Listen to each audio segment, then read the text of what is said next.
Alhamdulillahi Rabbil Alamin. Wassalatu wassalamu ala ashrafil mursalin.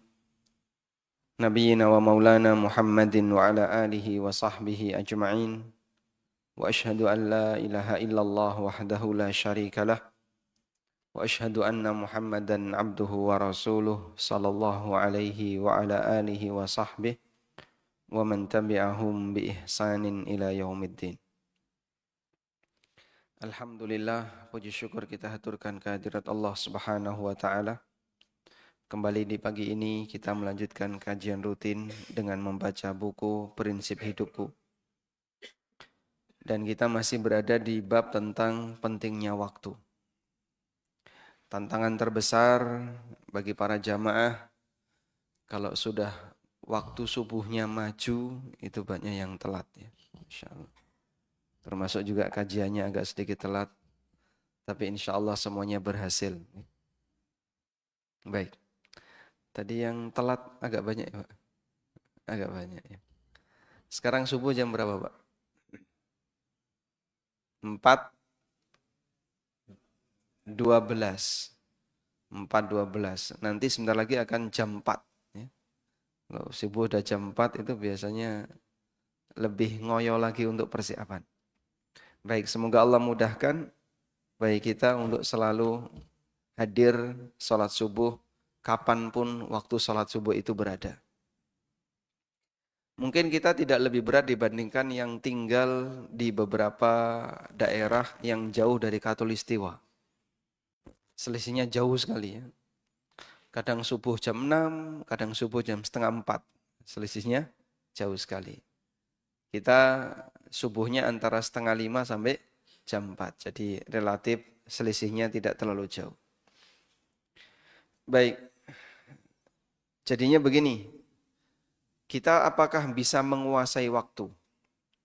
Ataukah kita jadi orang yang terkalahkan dengan waktu? Begitu waktu bergeser, kita nggak bisa mengendalikan diri kita. Berarti kita terkalahkan dengan pergeseran waktu. Atau sebaliknya kita bisa menyesuaikan. Sehingga tetap selalu sholat tepat waktu, walaupun waktu sholat itu bergeser. Dan itulah yang kita harapkan, berlatih untuk disiplin, bagaimana bisa menyesuaikan, walaupun mungkin perlu sedikit perjuangan. Baik, kaitannya dengan ini nanti kita akan membahas tentang sumpah Allah dalam Al-Quran, yaitu di surat Al-Asr. Dalam Al-Quran Allah bersumpah dengan menyebut Al-Asr, waktu. Untuk menunjukkan bahwa manusia gagal dalam mengelola waktu sehingga banyak di antara mereka yang rugi. Sekarang coba kita lihat firman Allah. Wal 'asr innal insana lafi khusr. Demi waktu, sesungguhnya manusia berada dalam kerugian. Illal ladzina amanu, kecuali orang-orang yang beriman, wa amilus shalihat, melakukan amal saleh, wa tawasau bil haqqi, memberikan nasihat kebenaran, wa tawasau bis sabri, dan selalu bersabar.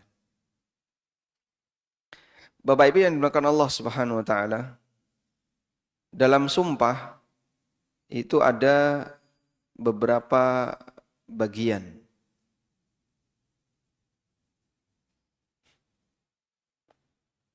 Sebentar, kok jadi kayak gini.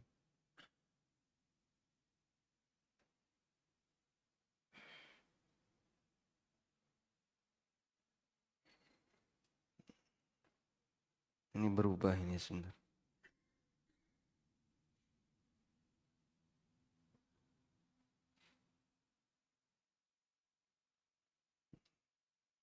Cara membuat halaman baru biasanya ada di sini. Kok hilang?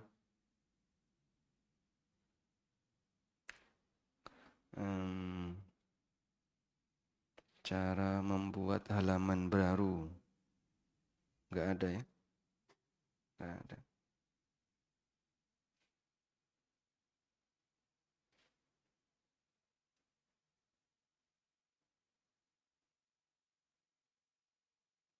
Ini dihapus.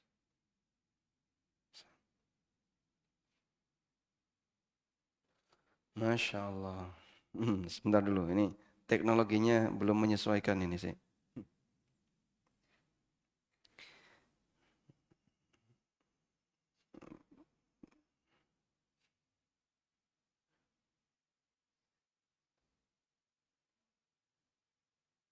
Alhamdulillah. Nah gini biasanya seperti ini. Jadi kita mau bicara tentang masalah sumpah dalam Al-Quran. Dan sebenarnya juga berlaku untuk dalam bahasa Arab. Jadi dalam sumpah itu ada beberapa rukun sumpah. Lagi proses. Ganti putih. Layarnya ganti putih.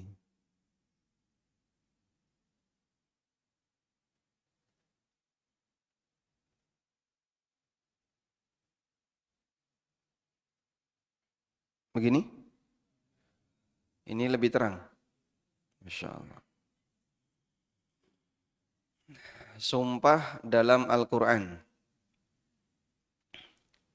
Di situ ada alat atau kata untuk bersumpah.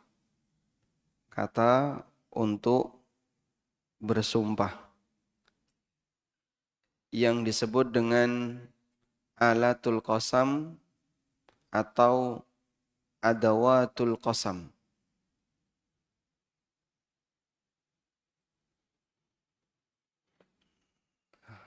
Kemudian ada yang disebut dengan kata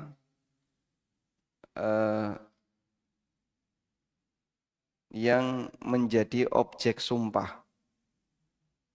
Kata yang menjadi objek sumpah.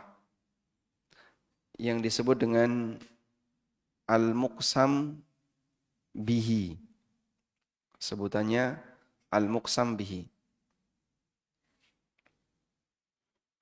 Kemudian di situ ada tujuan sumpah yang disebut dengan al-muqsam alaihi. Jadi dalam sumpah ada alat atau kata untuk bersumpah, ada objek sumpah, dan ada tujuan sumpah. Sehingga kalau kita membaca tadi di surat Al-Asr, Allah Ta'ala berfirman, wal asr innal insana lafi khusr. Wal asr, demi masa, sesungguhnya manusia dalam kerugian. Dalam kata wal asri, innal insana lafi khusrin. Demi masa, sesungguhnya manusia berada dalam kerugian. Dalam kalimat wal asr, di sini kalimat sumpah. Wa artinya kita terjemahkan dengan kata demi. Ini disebut dengan kata untuk sumpah. Kata untuk sumpah. Atau apa tadi? Adawat al-qasam. Al-asr, al-asri, yang artinya masa, ini disebut dengan al-muqsam bihi. Kata yang menjadi objek sumpah. Kata yang menjadi objek sumpah.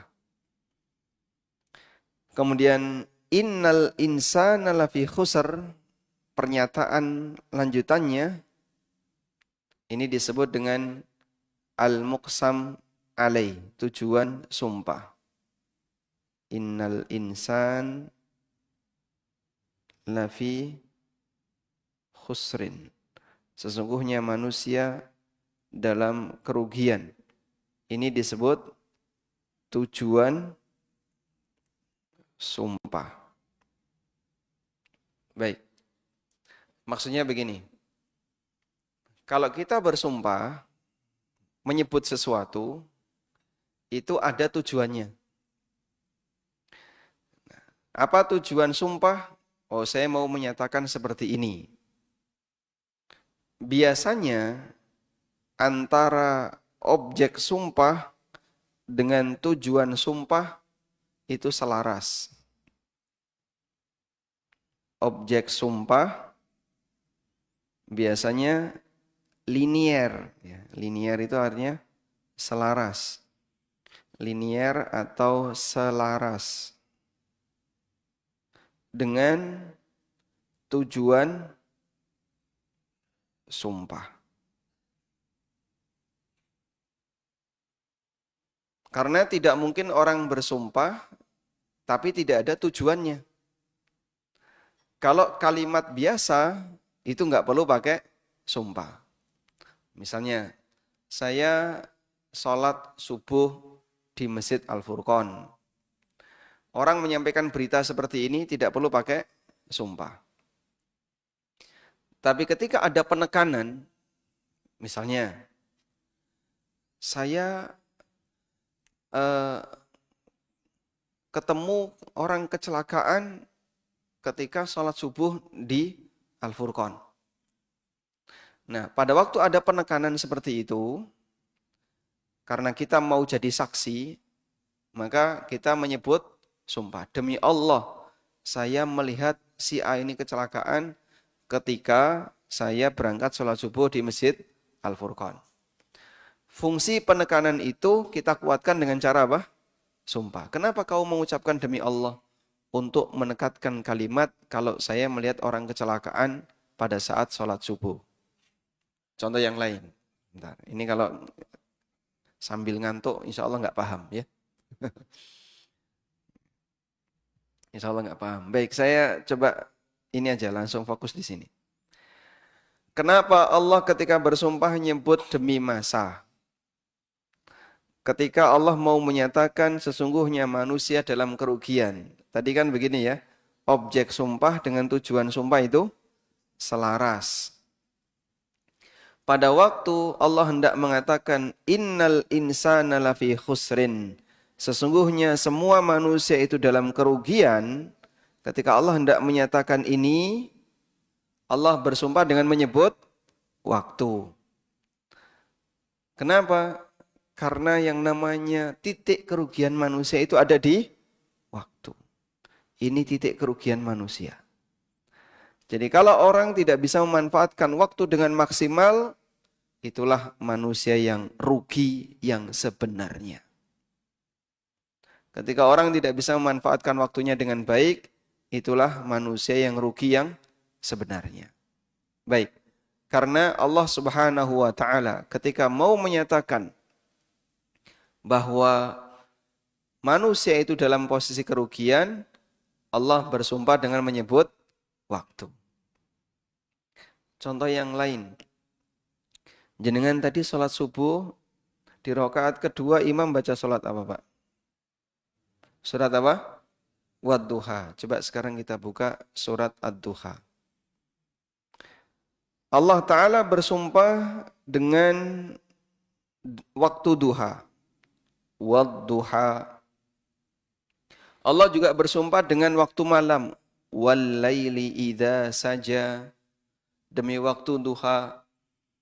Dan demi waktu malam ketika sudah gelap. Baik. Wad-duha di situ ada wa. Wa ini apa? Kata untuk bersumpah. Ad-duha itu apa? Objek sumpah.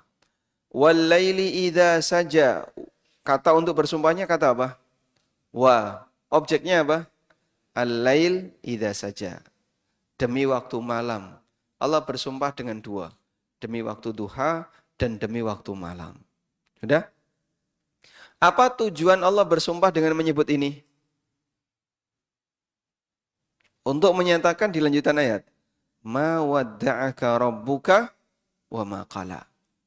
Rabbmu tidak pernah meninggalkanmu, wa ma qala, dan tidak pernah membencimu. Kenapa Allah Subhanahu wa taala bersumpah demi duha dan bersumpah demi waktu malam untuk mengatakan bahwa Allah tidak pernah meninggalkan nabinya sallallahu alaihi wasallam? Nah, itulah yang kita maksud tadi. Umumnya objek sumpah dengan tujuan sumpah itu ada korelasinya, selaras. Karena pada waktu Nabi sallallahu alaihi wasallam beliau mendapatkan wahyu, beliau itu sering dikunjungi oleh Jibril. Siang dan malam. Terutama kalau malam. Ketika sudah gelap, Jibril datang. Lalu terjadi komunikasi antara Nabi SAW dengan Jibril. Lalu tiba-tiba Jibril lama tidak datang. Sampai sebagian orang musyrikin, salah satunya adalah Ummu Jamil. Ummu Jamil itu sinten? Istrinya Abu Lahab. Sampai istrinya Abu Lahab itu komentar. Inna Muhammadan qad taraka syaitanuhu. Muhammad telah ditinggalkan oleh setannya. Jadi yang selama ini kata Ummu Jamil, Muhammad dapat sesuatu. Nah sekarang yang biasanya menyertai Muhammad sudah pergi. Ummu Jamil komentar apa? Inna Muhammadan qad taraka syaitanuhu. Muhammad telah ditinggalkan oleh setannya. Maka Allah Subhanahu wa taala tegaskan, ma wadda'aka rabbuka wa ma qala. Rabbmu tidak pernah meninggalkanmu dan tidak pernah membencimu. Allah tidak pernah meninggalkan engkau wahai Muhammad dan tidak pernah membencimu wahai Muhammad. Karena kegiatan turunnya wahyu itu turun di waktu duha dan di waktu malam ketika gelap. Itu yang kita maksud tadi. Antara sumpah dengan tujuan sumpah ada korelasinya. Nah sekarang kita kembali ke sini Pak. Kenapa Allah bersumpah demi waktu? Karena untuk menyatakan bahwa semua manusia itu rugi. Apa hubungannya? Sebab kerugian manusia itu ada pada waktu. Kerugian manusia itu ada pada waktu. Baik. Sisi kerugiannya ada di mana, Pak? Sisi kerugiannya seperti ini, Pak. Waktu manusia hanya ada dua kemungkinan. Hanya ada dua kemungkinan. Pertama, kosong. Yang kedua, terisi. Begini ya Pak. Waktu yang kita miliki kan cuma ada dua kemungkinan ini ya. Antara waktu kosong dengan waktu terisi. Terisi ini maksudnya ada kesibukan. Nah sekarang coba kita berpikir, kalau pas waktu kosong itu sebenarnya apakah kosong-song? Tidak ya. Biasanya kalau waktu kosong diisi oleh apa? Diisi oleh apa? Hah? Kalau jenengan punya waktu kosong biasanya diisi oleh apa Pak? Apa? Kegiatan. Kegiatannya apa?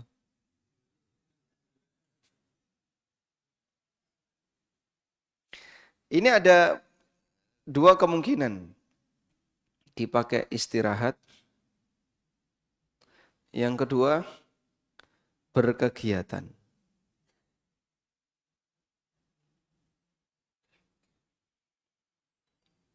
Kalau dipakai untuk istirahat, bisa jadi berpahala, bisa jadi tidak berpahala. Ada dua kemungkinan lagi. Berpahala. Bisa jadi tidak berpahala. Kapan istirahat itu bisa bernilai pahala? Ketika orang istirahat diniatkan untuk persiapan kegiatan bermanfaat berikutnya. Aku tak turusik ya, biar nanti bisa tahajud. Ini tidur berpahala enggak? berpahala. Aku tak turu sik, biar nanti pas kajian nggak ngantuk. Tidur berpahala nggak? Berpahala. Tapi kalau sudah tidur dari jam 9 sampai jam 4 atau sampai jam 3, kajian kok tetap ngantuk, itu berarti kurang apa? Hah? Kurang gasik. Le turu kurang gasik. Kadang kita juga heran ya, kenapa setelah subuh kita itu ngantuk? Padahal kan kita sudah tidur lama itu ya. Tidur kita paling lama itu siang atau malam? Malam. Tapi waktu kajian subuh yang paling banyak ngantuk, kajian subuh atau kajian duha? Dua-duanya ya. Masya Allah. Ayo wes bar turu suwe kok. Begitu kajian subuh merem gitu. Masya Allah. Baik. Disinilah pengaruh niat. Jadi ini ada orang yang tidur dan dia punya niat kuat. Saya tidur ini biar nanti saya bisa kajian. Saya tidur biar nanti saya bisa kerja.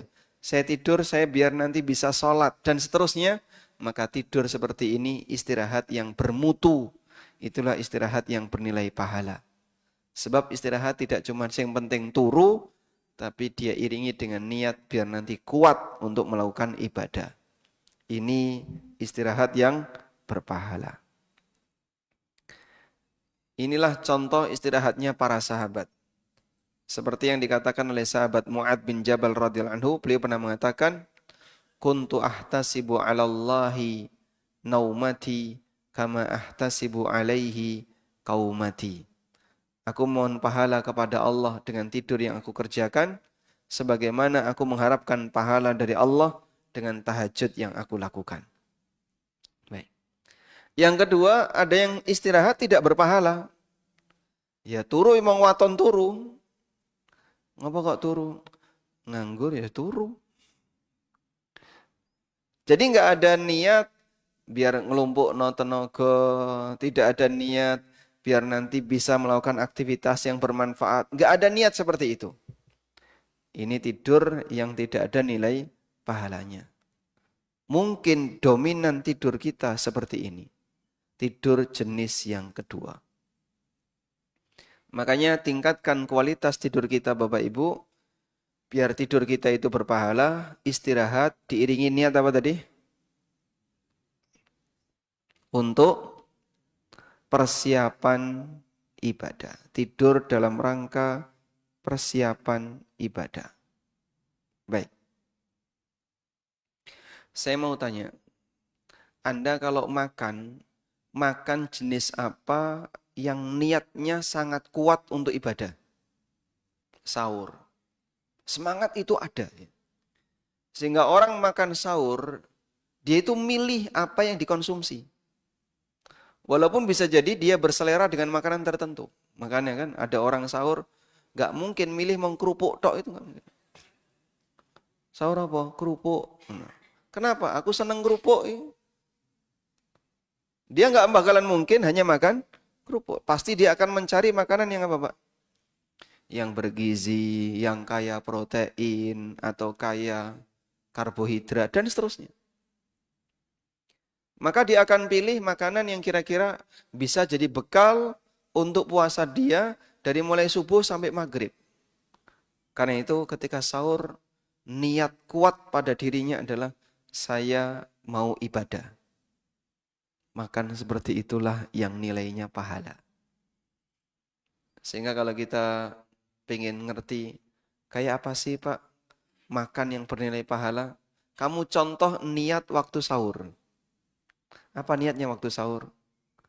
Tidak cuma sebatas menikmati, tapi juga mikir kira-kira apa makanan yang bisa menjadi bekal untuk apa? Puasa dari mulai subuh sampai maghrib. Baik. Selanjutnya yang kedua, waktu kosong kita manfaatkan untuk berkegiatan. Nah, ini juga ada dua keadaan. Bisa jadi berpahala.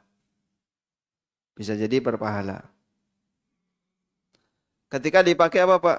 Ya tentu saja kegiatan yang nilainya ibadah. Misalnya entah bentuknya sholat, atau zikir, atau baca Quran, dan seterusnya. Dan sebenarnya kalau kita jadikan waktu ini untuk beribadah, maka statusnya naik tingkatan menjadi berkegiatan. Waktu itu jadi terisi dengan sesuatu yang bermanfaat.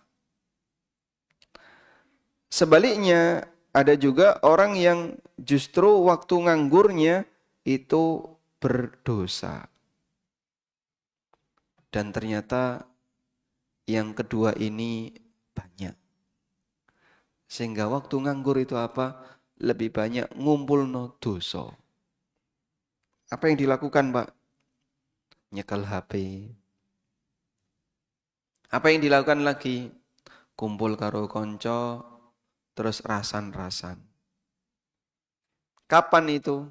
Saat orang dalam posisi waktu kosong.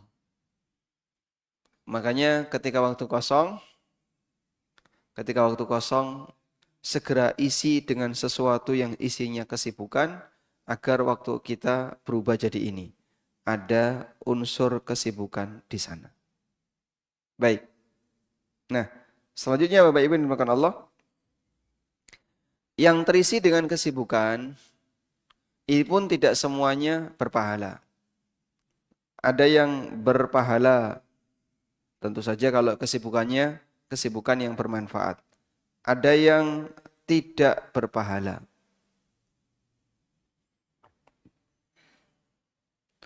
Apabila dia gunakan itu hanya untuk hal yang mubah. Misalnya waktunya terisi dengan sesuatu yang mubah.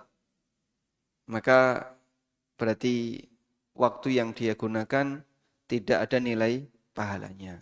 Baik. Kalau kulineran itu masuk yang mana? Waktu kosong atau waktu terisi? Kalau kulineran, kosong atau terisi?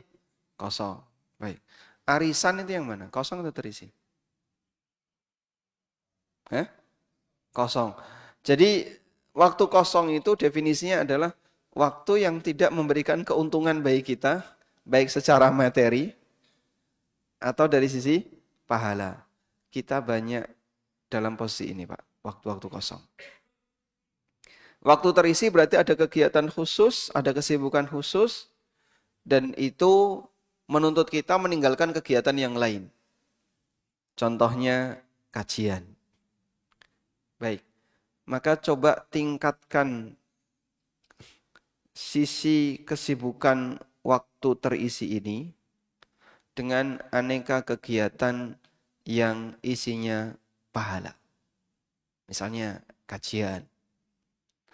Jadinya di waktu-waktu yang terisi itu kita isi dengan yang menghalangi kita untuk meninggalkan kegiatan yang tidak bermanfaat. Misalnya dengan kajian, saya yakin Anda akan mengisinya dengan fokus mendengarkan. Maksud saya gini, coba kalau setelah selesai subuh, Bapak pulang. Kira-kira di rumah ngapain, Pak? Baru subuh mulai. Kira-kira di rumah ngapain? Hah? Mapan. Apalagi kalau pas Ramadan. Andai kan setelah subuh Ramadan tidak ada kegiatan, kita ngapain? Turun. Maka tingkatkan kualitas kegiatan kita setelah kita melakukan kegiatan tertentu, sambung dengan kegiatan yang lain. Jadinya kita tidak banyak waktu kosong. Jadi buat waktu kita berkualitas. Nah, yang lebih aneh lagi, apabila ada orang yang punya kesibukan tapi tidak fokus. Nah, ini rugi. Jadi seperti Anda di sini, orangnya sudah betul di forum pengajian. Tapi merem, mikir lainnya, tidak fokus. Nah itu rugi. Sudah berkegiatan tapi tidak fokus. Karena itu kalau ada orang sholat, itu sudah bagus belum? Sudah bagus. Tapi kalau nggak fokus, hilang nilai manfaat yang dia dapatkan dari kegiatan sholat tersebut. Wallahu a'lam. Baik, kita lanjutkan. Innal insana lafi khusrin, sesungguhnya manusia dalam kondisi rugi. Lalu Allah mengecualikan 4 orang. Pertama adalah illalladzina amanu, kecuali orang-orang yang beriman. Kecuali orang-orang yang beriman. Coba lihat di sini. Siapakah yang dimaksud dengan orang yang beriman di sini? Syekh Muhammad bin Abdul Wahab menafsirkan iman dalam ayat ini dengan ilmu. Karena belajar ilmu agama hakikatnya sedang membangun iman. Sehingga belajar materi agama yang benar sama halnya menguatkan ideologi dan akidah yang benar. Karena iman itu terbangun dari apa? Iman terbentuk dari ilmu atau pengetahuan.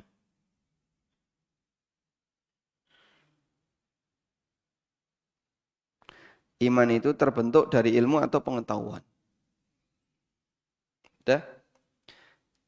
Sehingga apa yang diyakini oleh seseorang itu tergantung dari apa yang dia pelajari. Keyakinan itu tergantung yang dipelajari. Baik. Karena itu manusia hanya ada 2 kemungkinan. Manusia. Pertama, tidak pernah belajar. Ratau sinau dalam masalah agama. Maka orang seperti ini nanti keyakinannya dipengaruhi oleh budaya. Apa yang tersebar di masyarakat, itulah yang jadi keyakinannya. Mung jare-jare wong tuwa dhisik kaya ngene, jare wong tuwa kaya ngene, jare simbah kaya ngene. Begitu Pak ya? Itu jadi apa? Keyakinannya. Jare wong tuwa kaya ngene iki ra entuk lho ya. Lah kenapa? Mengko ndak ono ngene, ono ngene, ono ngene. Itu apa itu? Keyakinan yang dia tanamkan dalam dirinya berasal dari apa? Budaya. Sehingga orang yang sama sekali tidak pernah belajar agama, bukan berarti dia nggak punya keyakinan. Dia punya keyakinan, tapi berasal dari budaya. Yang kedua, orang yang belajar.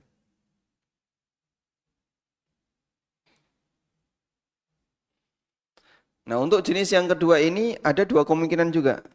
Pertama, gurunya benar. Dia belajar melalui guru yang benar. Ketika dia belajar melalui guru yang benar, maka nanti akan terbangun keyakinan yang benar.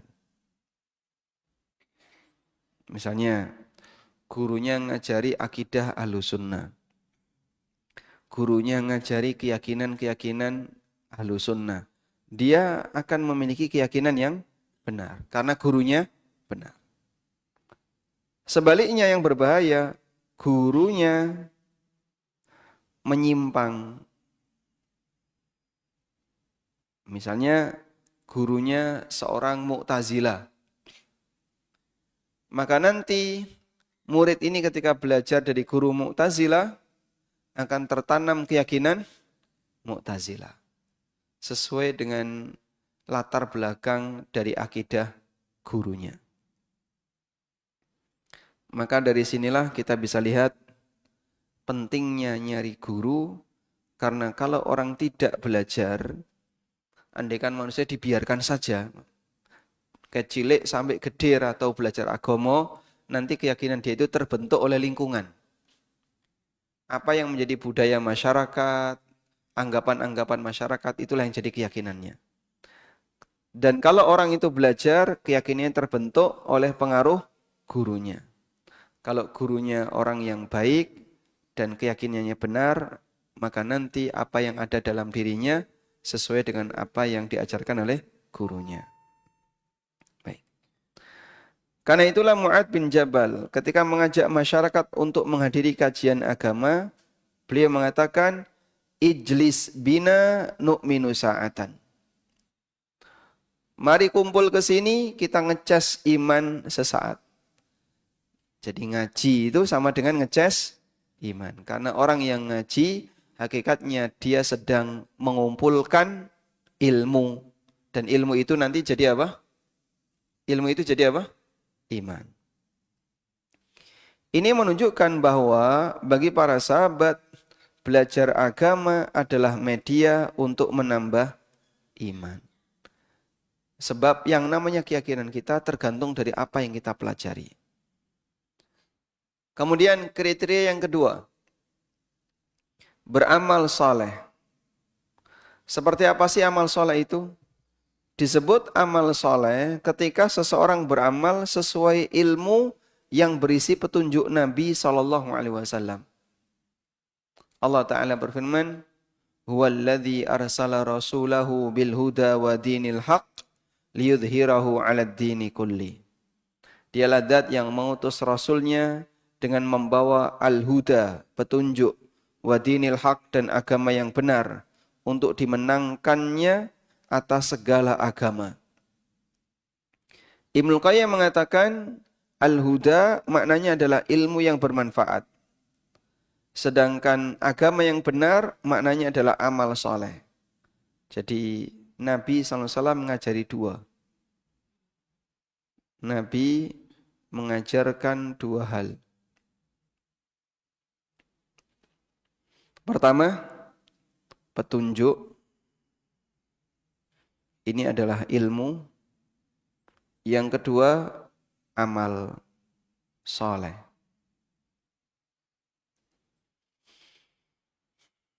Dan ini adalah praktek dari ilmu tersebut.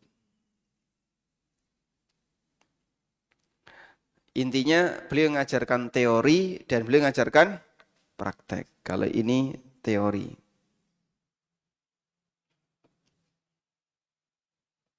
Bagaimana cara sholat? Dikasih bimbingan, cara sholat seperti ini. Prakteknya kayak gini. Jadi ada teori, ada praktek. Dan beliau ajarkan dua-duanya. Ini disebut dengan ilmu manfaat. Dan ini yang disebut dengan amal soleh. Berarti definisi amal soleh adalah amal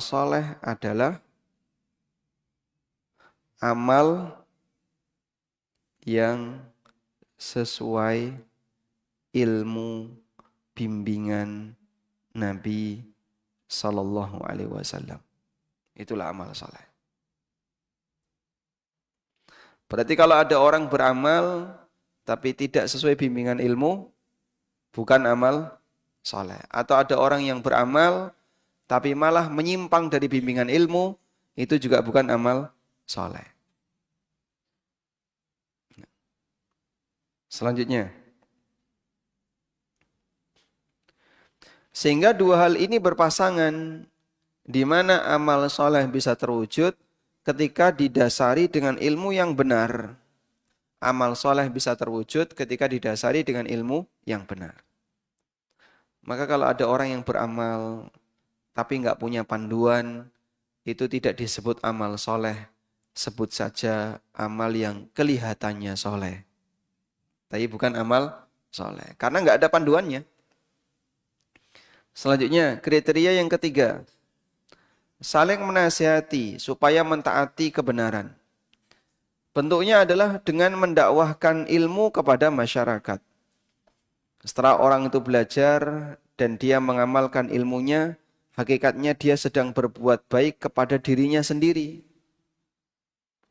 Kita belajar, ngerti, terus kita amalkan. Berarti kita berbuat baik kepada diri kita sendiri. Kemudian dia mengajak orang lain untuk mendakwahkan ilmu yang bermanfaat itu. Maka hakikatnya dia sedang berbagi kebaikan kepada orang lain. Sing wis sukses, yang sudah sukses, sing wis sukses, yang sudah sukses, berikan pengalaman sukses kamu kepada orang lain. Dengan demikian kita berbagi kebaikan kepada siapa? Orang lain. Sebagaimana kita menghendaki kebaikan untuk diri kita juga menghendaki kebaikan untuk orang lain. Itulah prinsip dakwah.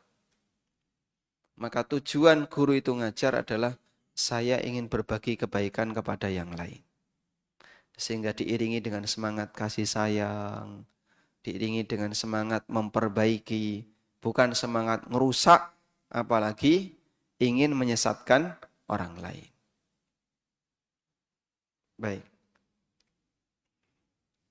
Iblis itu berdakwah enggak?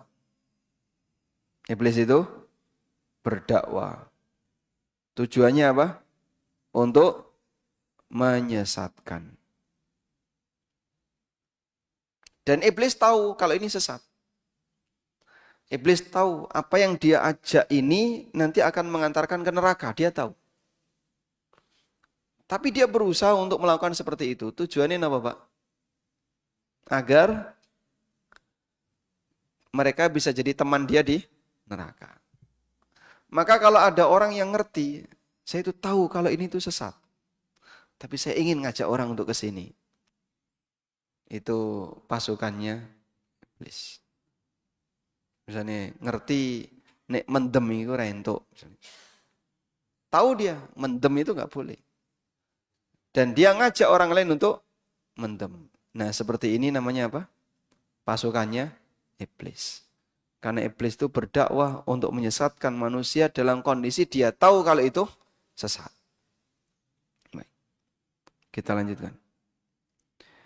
Yang keempat, bersabar dalam menghadapi ujian. Dalam melaksanakan 3 hal di atas, yaitu belajar ilmu agama, mengamalkan ilmu, dan mendakwahkan ilmu, seseorang akan menghadapi aneka ujian. Apapun itu. Jenengan berangkat ke sini ada ujiannya enggak, Pak? Ada. Apa yang berat untuk berangkat ke sini, Pak? Hah? Melawan ngantuk, tempatnya yang jauh, belum lagi kalau hujan, belum lagi cuaca yang dingin. Berat untuk melakukan itu. Butuh apa? Sabar. Di saat itulah dia dituntut untuk bersabar. Nabi SAW dalam berdakwah diperintahkan oleh Allah untuk bersabar sebagaimana sabarnya ulul azmi. Allah Ta'ala berfirman, "Fasbir kama sabara ulul azmi minar rusul, wala tasta'jil lahum." Bersabarlah kamu seperti orang-orang yang memiliki keteguhan di kalangan para rasul, yaitu rasul ulul azmi, wala tasta'jil lahum, dan jangan buru-buru minta disegerakan azab bagi mereka dalam doa-doa yang beliau ucapkan. Jadi Nabi SAW diajarkan oleh Allah, jangan buru-buru mendoakan keburukan bagi masyarakat. Sehingga kadang orang misalnya mendakwai orang lain, tapi yang didakwai kok ora berubah-berubah. Jengkel dia, terus didoakan. Ya Allah binasakanlah fulan. Sudah. Nabi SAW dinasihati oleh Allah, jangan seperti itu. Bersabarlah seperti sabarnya ulul azmi. Wallahu a'lam. Walhamdulillahi rabbil alamin. Demikian yang bisa kita sampaikan, semoga bermanfaat. Sudah masuk waktu syuruk? Kurang berapa menit? 4 menit. Baik, ada yang mau disampaikan?